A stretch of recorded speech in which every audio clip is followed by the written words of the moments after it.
Chez Forrester, Brooke rappelle à Carter que Ridge et Eric sont les piliers de Forrester Creations et qu'il est inacceptable qu'ils ne fassent pas partie de l'entreprise. Carter veut arranger les choses, d'une manière ou d'une autre. Carter comprend Brooke. Il s'excuse de l'avoir mis dans une situation aussi difficile après lui avoir proposé le poste de PDG. Il n'imaginait pas que Ridge se tournait si vite vers Taylor.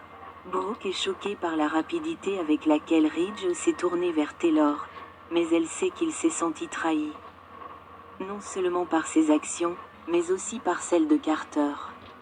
Elle dit à Carter qu'elle désapprouve ce qu'ont fait Hope et Carter. Carter lui demande si elle pense pouvoir se remettre un jour avec Ridge. Plus tard, Carter est au bureau lorsqu'il est distrait par ses pensées.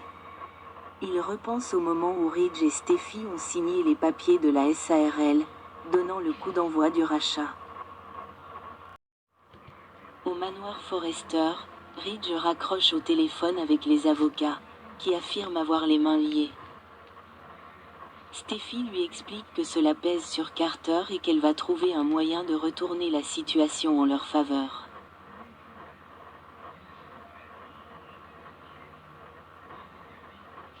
Steffi affirme que ce n'est qu'une question de temps avant que Hope et Carter ne s'autodétruisent en tant que couple. Ridge sait qu'elle fait référence à Daphné qui tente de les séparer. Mais Steffi veut maintenant jouer la carte de la culpabilité de Carter. Si elle parvient à le convaincre, cela pourrait les aider à récupérer l'entreprise. Steffi confie à son père que le coup d'État a eu un côté positif. Il a permis à ses parents de se retrouver, ce qui vaut presque la peine de perdre l'entreprise. Elle dit qu'elle va rentrer chez elle et fêter son anniversaire de mariage avec Finn. Ridge est si heureux d'être sain et sauf après son épreuve avec Luna et il souhaite qu'elle passe un excellent anniversaire avec son mari. Ridge est chez lui quand Brooke arrive. Pensant qu'elle est là pour voir sa sœur, il lui dit que Donna n'est pas là. Mais elle est là pour le voir.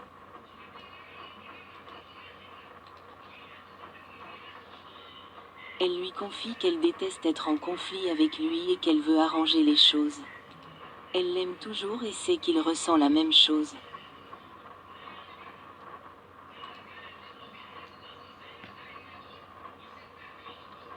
Elle ne veut pas que ce qui s'est passé les sépare. Ridge refuse de parler à Brooke, surtout qu'elle est la nouvelle PDG de Forrester. Brooke dit qu'elle se sentait obligée de faire le contraire.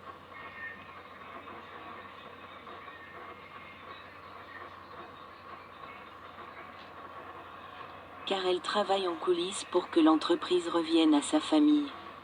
Elle essaie de rétablir la paix entre eux et de ramener l'entreprise à son état d'origine. Elle essaie de faire comprendre à Carter que ce qu'il a fait était mal et espère que cela l'aidera. Ridge lui raconte qu'il a travaillé toute sa vie pour bâtir l'entreprise. Puis qu'elle a disparu en un éclair, grâce à elle. Brooke dit que cela l'a blessé qu'il se soit immédiatement tourné vers Taylor. Mais elle affirme qu'ils ont un lien indéfectible et qu'elle est prête à se battre pour cela. Pour l'instant, ajoute-t-elle.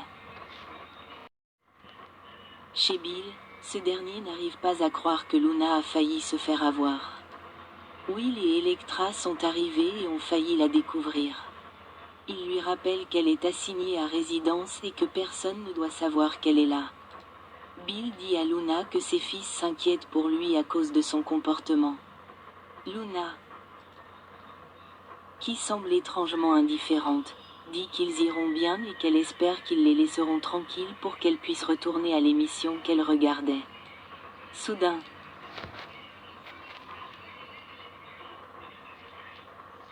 Liam entre et Luna sort en courant par la porte-fenêtre.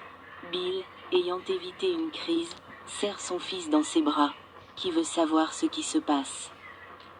Bill insiste sur le fait que son fils n'a pas besoin de le surveiller. Liam dit qu'il était dans le quartier. Bill passe aux choses sérieuses, félicitant son fils pour un gros contrat qu'il a conclu. Liam lui dit que tout le bureau était en fête et qu'il aimerait que son père soit là. Il ne comprend pas pourquoi Bill n'est pas venu au bureau alors qu'il adorait travailler. Il veut savoir pourquoi il est toujours à la maison maintenant, mais Bill lui assure qu'il a tout sous contrôle. Bill lui demande des nouvelles de ses petites filles et Liam propose de les emmener. Bill suggère qu'ils aillent en bateau ce week-end et Liam accepte, affirmant que Bess et Kelly adoreraient ça. Liam dit que Kelly lui a rappelé que c'était l'anniversaire de Steffi et Finn. Liam dit que Kelly et Hayes passent la nuit chez des amis pour que Steffi et Finn puissent être seuls un peu. Bill lui demande ce qu'il en pense, et Liam a des sentiments mitigés. Il est juste content que Steffi aille bien après avoir été enfermée dans une cage par Luna la psychopathe. Luna, qui écoutait dehors, fronce les sourcils.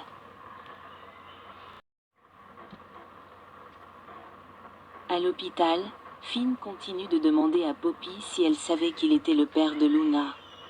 Elle insiste sur le fait qu'elle a tout gardé secret pour le protéger, ce qui le met en colère. Il sort de son bureau en trombe.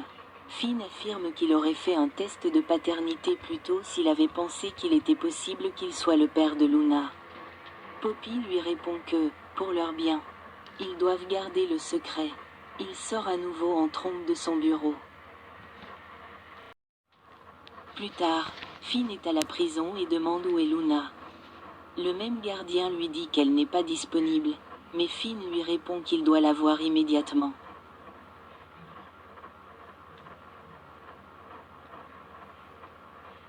Finn n'obtient aucune réponse du gardien concernant Luna. Il appelle Poppy et lui demande où est Luna. Mais la principale inquiétude de Poppy est que Finn ne dise pas à Steffi que Luna est sa fille. À la maison de la falaise, Steffi prépare sa maison pour une fête d'anniversaire romantique. Elle repense à leur demande en mariage avant de retourner à ses préparatifs. Elle se demande où est Finn et pourquoi il n'est pas encore rentré. Steffi marche sur un petit chevalier en peluche et cela lui rappelle le moment où Finn l'a sauvé de la cage de Luna. Finn entre et Steffi voit que quelque chose le tracasse. Il admet avoir oublié leur anniversaire, mais elle lui assure que tout va bien. Elle lui raconte comment elle repensait au jour où il l'a demandé en mariage et comment leur amour s'est renforcé d'année en année. Elle dit avoir aussi pensé à Luna, ce qui attire son attention. Lorsqu'elle lui confie comment elle pensait à son cousin fou, qui l'a kidnappé, Finn se sent mal à l'aise. Steffi dit qu'ils ont traversé tant d'épreuves ensemble, de Luna à Sheila.